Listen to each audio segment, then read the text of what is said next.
You got a lot of people now who weren't upset a few years ago when we had President Biden in a Democratic House and Senate, but are upset now when you have President Trump in a Republican House and Senate. And difference, of course, is ideology. And people on one side of the ideological spectrum tend to think people on the other side of the ideological spectrum are wrong, terrible, evil, whatever it is they think. But a point that I've made for decades is it is always a mistake in investing, not non-investing, but in investing, to let yourself be influenced by your own ideological views. We all have ideological views, but when you do market analysis, you're best served always by purging yourself of them. Now, you get a further wrinkle when people want to talk about the Supreme Court, which they now see, if you're on the left, as biased by being basically Republican appointees with a tail, 6-3. I want you to be a little more what I would view as respectful here. Supreme Court justices, for the most part, are not dealing with what you think they are. I don't have the last couple of years' stats in my head, but over 90% of cases that are brought before the Supreme Court you never read about and are determined 9-0. It is only a small percentage that aren't. And a lot of those aren't determined the way you think they are by the conservatives do it this way and those on the left do it the other way. When that happens, the media shoves it in your face to try to make you either gleeful or gloomy. But the fact is the justices take their jobs pretty seriously.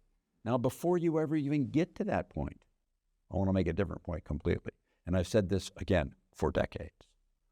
Markets are only really concerned about intermediate term profitability, roughly the next 3 to 30 months, roughly. Sometimes a little sooner, sometimes a little longer, but it's usually someplace in the middle of that 3 to 30 months that markets are pricing. When you think about a court case, it takes an extraordinary emergency to get the Supreme Court to pay attention to it anytime, any too soon. Almost everything starts off in federal court. The claimant and the defendant are both going to argue this is a important thing. The claimant's going to typically say, I want this here and now, and the defendant's going to typically say, I want this case thrown out here and now. But unless there's a good reason for either, judges tend to have the view, I'd like to slowly hear this matter and see what's really real and what the deal is. And a typical federal court trial is going to take a couple of years, and then you can appeal, and the appeal is going to take a couple of years. And that's before you ever apply to the Supreme Court. Is any of that within the next 3 to 30 months? No. Yes, if there's a super emergency, it can be heard sooner. Like the example when we had the infamous 2000 election with the hanging Chad in Florida and all like that. But that's the exception. That's not the rule. Take something like the case that was brought up in the last year's cycle, the so-called Chevron case about regulatory. That was years and years and years in the making.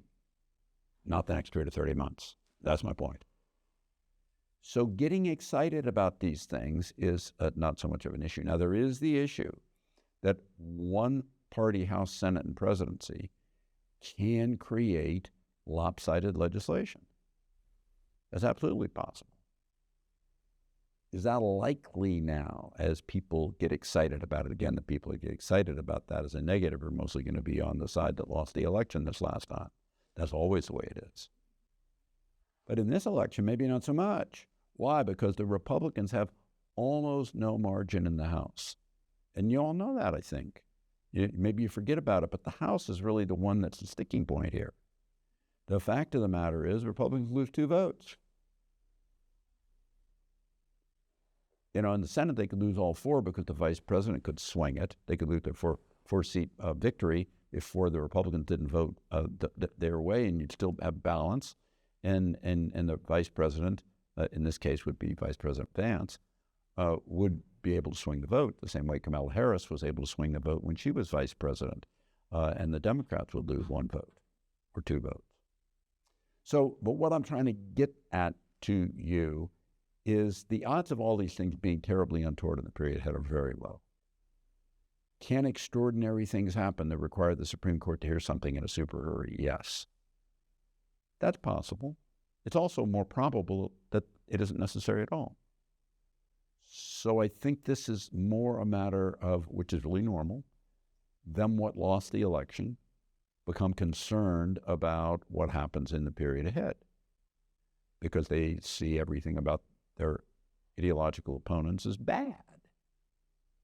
But I just want you to get the notion, when we had President Trump, when we had President Trump, the first time around, and people on the ideological left in America thought those kind of things.